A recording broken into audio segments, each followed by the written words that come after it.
D'abord, quelques remarques sur ce qui a été dit. Après, j'essaierai plutôt de donner une idée de comment on construit notre projet pour la ville. Mais quelques remarques d'abord. Concernant d'abord les rythmes scolaires, je veux le redire ici, nous avons distribué dans toutes les écoles, presque toutes, les écoles maternelles et élémentaires, nous avons distribué une lettre que j'ai écrite au maire de Garches pour lui demander d'organiser un débat sur le rythme scolaire au conseil municipal qui aura lieu le 18 décembre. Pourquoi? Nous ne sommes pas encore, en tous les cas, aux affaires, comme on dit dans cette ville. Mais le maire, lui, a l'obligation de par la loi. On peut interroger si cette loi est bonne ou pas. Mais une fois qu'elle est votée au Parlement, les maires ont l'obligation de l'appliquer. Donc avant le 15 décembre, le maire de la ville devait transmettre à l'inspection académique un projet d'organisation des rythmes scolaires. Nous ne le connaissons pas. Il y a eu une concertation avec j'ai entendu des propos différents sur cette concertation. En tout cas, il y a eu une concertation, il y a un projet déposé. La moindre des choses, c'est qu'il informe l'ensemble des élus et qu'on ait un débat au conseil municipal qui permette à tout à chacun de venir d'écouter ce que propose le maire et ce que nous on propose. Donc c'est un problème de démocratie. Ensuite, bien sûr, vous avez raison de souligner qu'une des grandes questions, j'en citerai les autres, une des grandes questions, c'est la question de la gratuité. Il n'y a pas d'école qui assure l'égalité pour tous si elle devient payante. Dans ce cas, on sait bien ce qui se passe là. Est-ce que le danger existe? Oui, le danger existe. Parce que pour les villes qui ont commencé à mettre en place des rythmes scolaires dès l'an dernier, ils ont touché des subventions de la part de l'État pour mettre en place cette organisation, mais la deuxième année, les subventions sont réduites de moitié. Donc comment ils font? Les solutions sont simples, c'est soit on augmente l'impôt, ou soit on constate une partie de cet argent à cette initiative au détriment du reste de l'activité municipale, ou alors on fait payer les usagers, c'est-à-dire vous les parents. Et malheureusement, il y a des villes en France qui envisagent cette solution pour la deuxième année. Donc la question est posée, et l'engagement doit être très clairement. Moi j'interroge le maire de Garches pour qu'il s'engage sur cette question-là. Peut-être qu'il le fera d'ailleurs, parce qu'il s'engage à beaucoup de choses en ce moment, mais en tous les cas, c'est une question sérieuse. Et ça dépend évidemment d'une bataille commune de tous les maires, je dirais, quelle que soit la politique, car il y a un sentiment de ras-le-bol chez tous les maires. C'est une bataille pour demander au gouvernement qu'il maintienne le même niveau de subvention toutes les années, de façon à ce qu'il puisse y avoir l'organisation de ces rythmes scolaires avec des moyens financiers constants et que les familles ne soient pas obligées de payer. Ça, c'est la première chose que je veux dire. Mais ce que je veux dire, c'est autre chose aussi. Les rythmes scolaires, ce n'est pas une fin en soi. La question, ce n'est pas l'organisation du temps pour les enfants. Cette question se pose. D'ailleurs, vous avez raison de vous interroger sur le mercredi, puisque les médecins, tous les médecins sont unanimes à dire qu'il aurait fallu maintenir la coupe du mercredi et préféreraient des solutions vers le samedi matin. Donc la question se pose. Mais quand je dis que ce n'est pas la question principale, pourquoi? Le problème, ce n'est pas l'organisation du temps. Le problème, c'est la réussite de nos enfants. Et pour qu'il y ait une réussite, il faut penser cette organisation du temps scolaire en liaison avec les enseignants qui sont les véritables porteurs du projet d'école. Si vous avez entendu à la radio les réactions de certaines familles et d'enfants sur cette question-là, les parents disent « Mon enfant ne sait pas quand il est à l'école et quand il ne l'est pas ». Et bien un enfant, quand il est dans une activité périscolaire, il faut faire en sorte qu'il comprenne que ça fait partie de son cursus, enfin de son processus d'éducation, et que c'est sous la responsabilité des enseignants que l'enfant puisse avoir l'idée, oui, tout ce que je fais, c'est pour me former, pour m'émanciper, et que ça contribue à ma formation d'enfant, mais aussi de jeune, et après d'adolescent. Donc c'est une question essentielle, celle-là. Sinon, le risque, c'est quoi? Le risque, c'est qu'il y ait des activités complètement différentes, éparpillées, sur lesquelles les enseignants ne vont jamais s'appuyer pour, en quelque sorte, mieux motiver les enfants à partir de leur enseignement scolaire. Donc c'est une deuxième question essentielle. Et la troisième, c'est la question de la formation. Quand je suis allé dans les écoles, je suis rentré, après avoir distribué aux parents, je suis rentré pour parler avec les personnels enseignants, mais aussi des ACEL qui contribuent. Les ACEL sont très interrogatives, parce qu'elles vont avoir plus d'heures à faire auprès des enfants, alors qu'ils ont déjà un emploi du temps qui est complet. Ils ne savent pas d'ailleurs au passage s'ils seront rémunérés en plus, ou s'il leur demandera de récupérer, mais récupérer sera dur, ça désorganisera en quelque sorte l'organisation de la vie scolaire. Donc c'est un problème évidemment là qui dépend de la responsabilité du maire. Mais surtout, les ACEL disent elles-mêmes, mais est-ce qu'on est formé pour accueillir les enfants? Si on nous donne des enfants, en fait, on va être dans une garderie. Et là, encore une fois, on voit bien que ça n'a rien à voir avec un projet d'école. Donc la question de la formation, elle se pose. Et elle se pose aussi pour ceux qui encadreront les activités périscolaires. Et il y a dans toute une série d'associations de garde, il y a des personnes qui sont diplômées, qui ont une qualification, donc il faut faire appel à eux. Je prends un club sportif, il a des diplômés d'État pour encadrer des enfants, par exemple. Ben, c'est ces personnes-là qui doivent, s'il y a une activité sportive, ils doivent être rémunérés. Ensuite, sur la question de la jeunesse, l'axe essentiel de ce que nous avons discuté, c'est qu'on ne veut pas occuper les jeunes. C'est pas le problème essentiel. Ce qu'on veut, c'est les accompagner dans tout leur parcours vers l'autonomie. Et ça passe par prendre en compte comment on les aide, comment une commune les aide dans leur réussite scolaire, comment une commune les aide, comme par exemple en troisième, au collège ou au lycée, on leur propose une formation d'alternance, ils ne trouvent pas d'employeur. Comment on fait pour qu'une commune soit aux côtés du jeune quand il a besoin d'un stage en alternance pour trouver un employeur?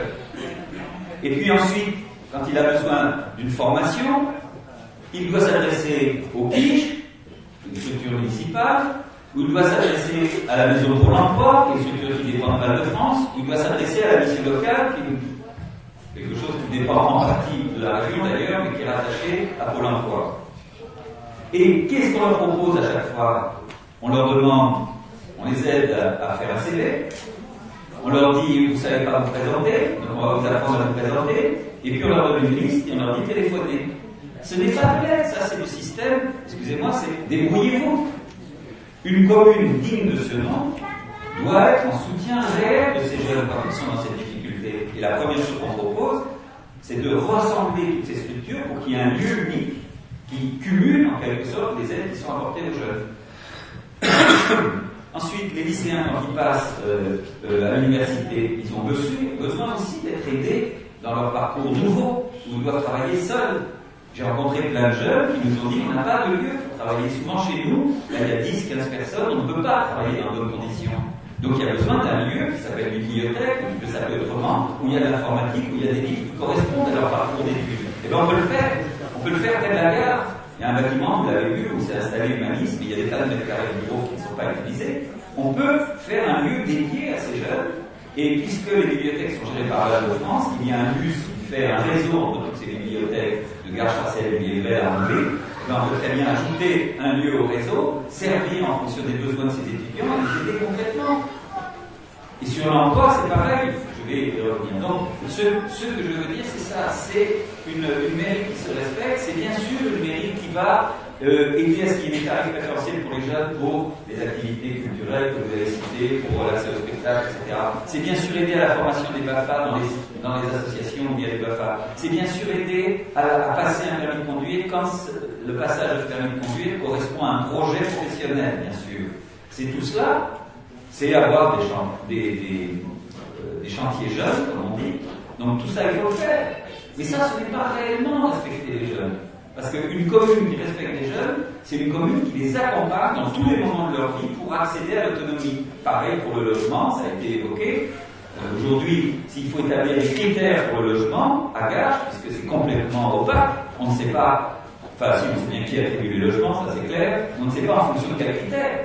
Ben, il faut établir des critères, il faut faire des commissions avec des représentants des locataires, et décider avec eux des critères, et à mon avis, le premier critère à Garches, c'est le critère de décohabitation. Il faut qu'on arrête avec des habitations où il y a 2-3 générations qui cohabitent dans le même appartement. Donc il faut donner une réelle priorité à cela, par exemple, et ça peut permettre à des jeunes, qui bien sûr ont des ressources un peu, de pouvoir trouver une autonomie. Donc c'est ça que je veux dire par rapport aux jeunes. Encore une fois, il faut être à leur côté. Ouvrir tel ou tel local, mais n'avoir rien à leur proposer, ce n'est pas rendre service aux jeunes.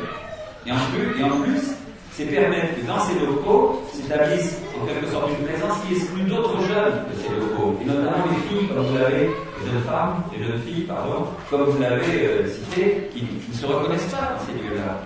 Donc c'est la nature du soutien qu'on apporte qui doit être décisive dans une véritable politique pour la jeunesse.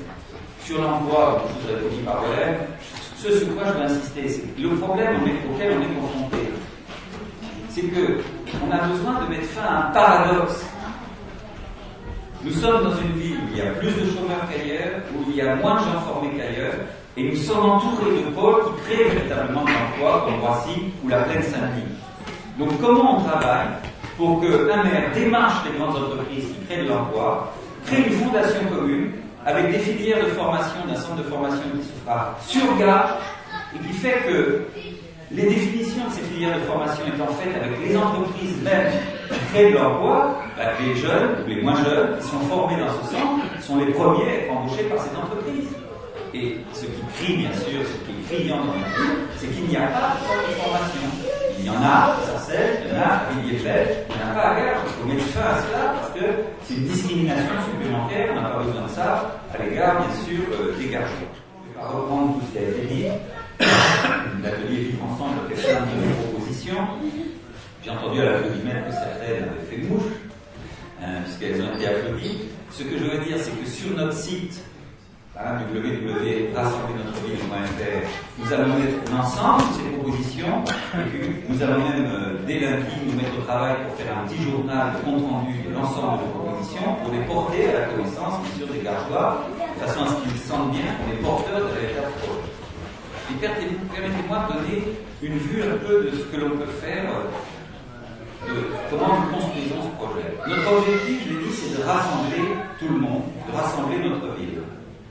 Quand on réfléchit au meilleur moyen de rassembler notre ville, je pense que le meilleur moyen, c'est de prendre l'enfant et de le suivre jusqu'à l'accès à l'emploi. Et donc, nous voulons établir des priorités de gestion dans cette ville qui correspondent à cet objectif. Ça veut dire quoi?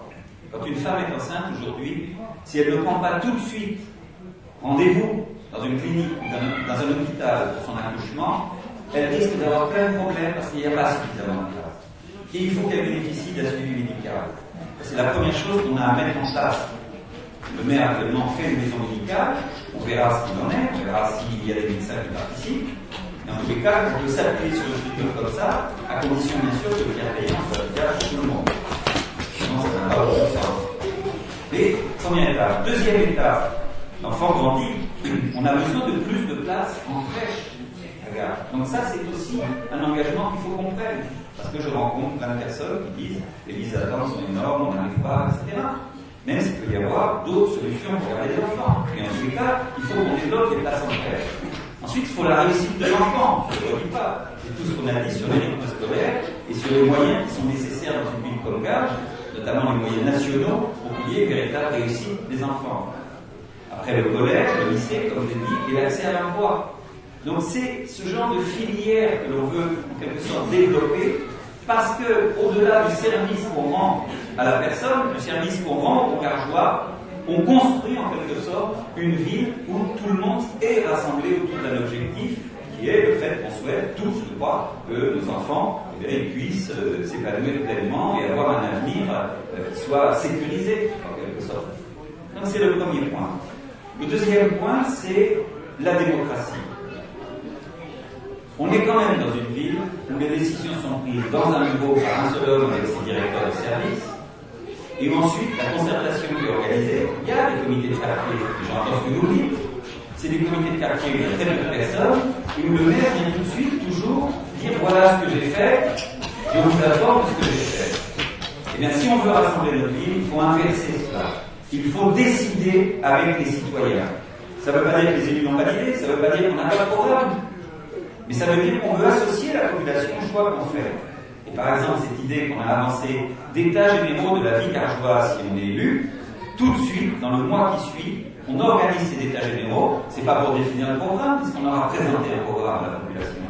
C'est pour définir avec la population les priorités, ce sur quoi nous allons agir en premier. Voilà, telle chose, nous le ferons en premier. Et on veut décider avec les autres. Ensuite, tout le monde me dit à Gare qu'on ne peut pas rencontrer le maire. En tous les cas, ceux qui viennent à la permanence me remercient toujours, merci de m'avoir reçu, c'est la moindre des choses. Et ils répondent, oui, mais le maire, on n'arrive pas à obtenir, etc. Et on a le sentiment que les élus, encore une fois, ils sont dans une espèce de sphère enfermée et pas tournée vers l'extérieur. Ben, ça, on peut le régler. Je propose qu'un samedi par trimestre, on ouvre l'hôtel de ville, le maire et tous les élus seront présents, et on invite la population à venir, sans ordre du jour précis, dire à leurs élus, voilà ce que nous attendons de vous. Ensuite, toutes les questions qui ont été abordées nécessitent démocratie. Je l'ai dit, logement, il faut que les représentants des locataires soient dans les commissions pour que chacun puisse comprendre en fonction de quels critères prioritaires on donne des logements à tel ou tel. Donc, autre question, beaucoup de jeunes, chômeurs, moins jeunes, ont des projets individuels, parfois collectifs, et ils ne trouvent pas l'aide nécessaire pour les mener à bien. Ils créent une entreprise, ils ne trouvent pas le soutien qu'ils veulent des banques, et souvent le projet ne va pas jusqu'au bout. Eh bien, il faut qu'on ait un lieu dédié à cela régulièrement dans l'année, un lieu où les élus concernés écouteraient les projets individuels et collectifs qui sont portés, et ensuite prennent les mesures nécessaires pour accompagner ces personnes de façon à ce qu'elles aillent jusqu'au bout de leur projet. Donc, cette question de la démocratie, pour moi, elle est complètement essentielle. Et c'est aussi une autre façon de rassembler la ville. C'est-à-dire que, encore une fois, être tous ensemble, ça signifie qu'il n'y a pas des gens qui prennent des décisions et des gens qui écoutent. Ça veut dire qu'ensemble, on essaye de prendre les meilleures décisions pour cette ville. Sur la base du fait que chacun a les mêmes droits. Sur la base du fait que chacun doit pouvoir vivre en harmonie avec lui-même, dans sa famille, mais en harmonie avec les autres gargeois qui sont autour. Donc il faut créer ce lien-là. Aurélien a raison, bien sûr, de citer Nelson Mandela et lui rendre hommage. Il y a beaucoup de gens qui sont venus parler de Nelson Mandela, mais dans quelques reportages, on voit aussi comment Nelson Mandela a fait ce retournement extraordinaire en Afrique du Sud autour d'idées simples qu'il exprimait en disant « Je veux construire une nation où chacun, quelle que soit la couleur de sa peau, quelle que soit son origine, ait les mêmes droits et le même sentiment d'appartenir à une communauté. » D'une certaine manière, on ne peut pas comparer, c'est pas comparable, mais nous tous, quand nous parlons avec les Gargeois, nous disons que ce qui nous préoccupe, la seule chose qui nous préoccupe à Garges, c'est la communauté des Gargeois. Et que cela, bien sûr, suppose qu'on respecte l'identité de chacun, qu'on ait le respect pour chacune et chacun, de façon à ce qu'encore une fois, cette harmonie existe. Mais le but, clairement, ça doit être de créer cette communauté, de faire en sorte qu'on soit dans une ville où ils fassent bon vivre ensemble. Il y a plein de questions qu'on va évoquer. Je veux juste dire un mot sur la politique sociale, parce que ça, c'est aussi quelque chose d'important. Et ça s'inscrit dans ce que j'ai dit tout à l'heure sur le parcours de soutien. Ce que je vais dire s'inscrit dans le parcours de soutien de l'enfant tout au long de sa vie. Concernant les questions sociales à Garges, il y a aussi une multiplicité d'institutions. La CAF, la sécurité sociale, le service départemental, le CCAS qui est l'organisme de la mairie. Et chacun a leur spécificité. La CAF s'occupe des femmes seules avec enfants de moins de 3 ans, par exemple. Le CCAS s'occupe des personnes qui sont RSA, etc., etc. Et bien, il faut aussi faire des plateformes, là aussi ça peut s'organiser une fois par trimestre. D'ailleurs, il y a eu un forum sur les questions du logement où tout était présent. Il faut faire des plateformes de temps en temps à l'hôtel de ville, dans les salons de l'hôtel de ville, où on rassemble tous ces services pour informer les gens sur leurs droits, leur dire à qui ils doivent s'adresser en fonction des questions qu'ils ont, mais qu'ils aient tout de suite l'ensemble des services sous la main. Sinon, il faut aller à Sarcelles, des fois pour la cage, il faut aller à la Tour Europe, il faut aller dans tel centre, pour garder cette proximité. Il y a des permanences sociales, les centres, il faut les garder, mais il faut aussi à un moment donné trouver des lieux qui rassemblent. Et ensuite, quelle idée on peut mettre en avant? Il nous semble qu'à Garges, nous avons beaucoup de femmes seules avec enfants. Beaucoup de familles monoparentales d'ailleurs, mais la plupart du temps, c'est plutôt la maman qui est avec les enfants. Eh bien, je pense qu'il faut une aide particulière pour ces familles-là. Parce qu'aujourd'hui, de quoi elles bénéficient? Elles bénéficient quand les enfants de moins de 3 ans sont 80 € par la carte, et d'une manière générale, elles n'ont aucune pension de 80 €. On ne vit pas cette somme-là.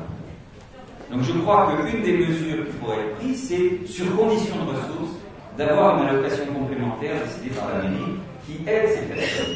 Et par exemple, on parlait du logement, on a besoin à Garges de revenir à quelque chose qui existait il y a 10 ans, 15 ans peut-être même, en tout cas 10 ans, j'ai vu d'ailleurs que ça continue d'exister à Gonesse, qui est d'avoir recours à une association qui gère des appartements relais, et qui sont locataires des bailleurs, et qui accueillent parfois 2 familles monoparentales ensemble, pendant le temps qu'elles n'ont pas encore toute la possibilité d'être autonomes, mais avec une aide, un suivi, avec des allocations, progressivement, elles trouvent un appartement pour elles et leurs enfants.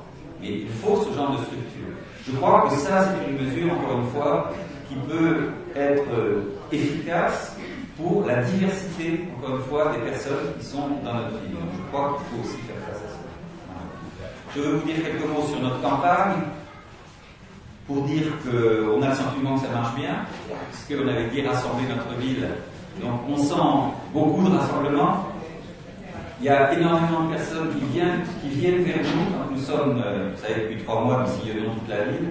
Je dis bien vers nous, pas seulement vers Francis Parny, l'ensemble des militants qui sont là. Voilà, beaucoup de gens sont sollicités, ils ont entendu parler de nos propositions, ils ont vu qu'on avait créé ce dynamisme, et donc ils veulent venir avec nous. Il y a aujourd'hui des personnes nouvelles qui n'étaient pas avec nous il y a un mois, qui sont là, qui rapportent sur un atelier. Il y en a d'autres qui se sont excusés. Voilà, il y a M. Boisy qui est là, qui est président d'une association qui est venu très récemment. Je veux dire, nous avons les bras grands ouverts pour rassembler toutes celles et ceux qui veulent véritablement faire quelque chose pour leur ville. Je l'ai dit, je le répète, à Garches, on est dans une ville où les partis politiques sont divisés. Le maire et son ancienne première adjointe se présentent l'un contre l'autre.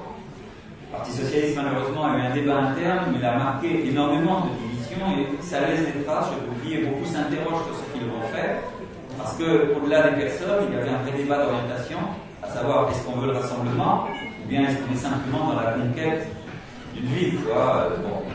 Donc, il y a ces divisions. Donc, je l'ai dit, notre option, nous, le Front de Gauche, n'est pas divisé, je dis au passage. Toutes les forces du Front de Gauche sont d'accord et nous soutiennent sur cette liste. Donc, il n'y a pas de division, on s'entend très bien entre les formations politiques. Et c'est justement ces formations politiques qu'on dit, puisqu'il y a cette division dans la ville, eh bien, nous, on va aller au-devant des gens et on va dire, la seule chose qui compte, c'est de rassembler toutes les forces vives de cette ville. Et je crois que ce discours convient, plaît. On n'est pas dans le clientélisme. On n'est pas dans la démarche pour dire signer pour un tel. On passe des heures à parler avec les gens. J'ai fait des réunions d'appartement, je reste 2 heures chez les gens qui m'accueillent. Mais tout ça, on le fait pourquoi? Parce que ça crée de la confiance entre le maire, entre les élus. Ça crée de la confiance que de parler, que de s'écouter, que de construire ensemble des propositions. Et au sortir de ces réunions, je sens en tous les cas qu'un certain nombre de personnes retrouvent de l'espoir. Et ils ne parlent pas que de Garches. Ils ne parlent pas que de Garches. On est citoyen, on ne peut pas être découpé en tranches. Donc ils souhaitent à la fois avoir du meilleur dans leur ville, mais ils disent aussi nous sommes dans une situation en France où on ne comprend pas, on cherche. Nous avons voulu chasser Nicolas Sarkozy, nous l'avons chassé, et on voit bien que remplacer un homme par un autre ne suffit pas. On est déçu. Et on n'a pas envie pour autant du retour de Sarkozy. Et on n'a pas envie qu'une certaine Marine Le Pen monte dans les votes, avec le danger que ça représente. Donc ils cherchent. Et nous, ce que l'on dit, alors cette fois sur le plan politique, c'est très clair. C'est l'orientation du Front de Gauche. Et Pierre-Laurent y reviendra sans doute tout à l'heure quand il nous rejoindra. Nous, ce que l'on dit, c'est très simple. On est tous sur l'interrogation. Mais si on ne veut pas le retour de la droite, si on ne veut pas se résigner à une politique qui ne nous convient pas, alors il faut construire une alternative de gauche. Et le Front de Gauche a cette ambition d'essayer de montrer qu'il existe à gauche une orientation qui ne soit pas toujours en train de céder au lobbying financier, qui ne soit pas toujours en train de donner plus de milliards au patron et de prendre plus d'argent dans notre poche, comme avec la TVA au 1er janvier, mais qu'il y a une possibilité de construire autrement les politiques dans notre pays pour servir les intérêts du plus grand nombre. Donc cet ensemble de discours, je peux le dire, ce que nous faisons pour Garches et le fait que nous répondons à un espoir, encore une fois, qui est de dire mais comment on sort de cette situation dans ce pays, je crois que c'est ce qui nous met sur la bonne voie. J'en suis convaincu. Avec vous, on va gagner pour Garches.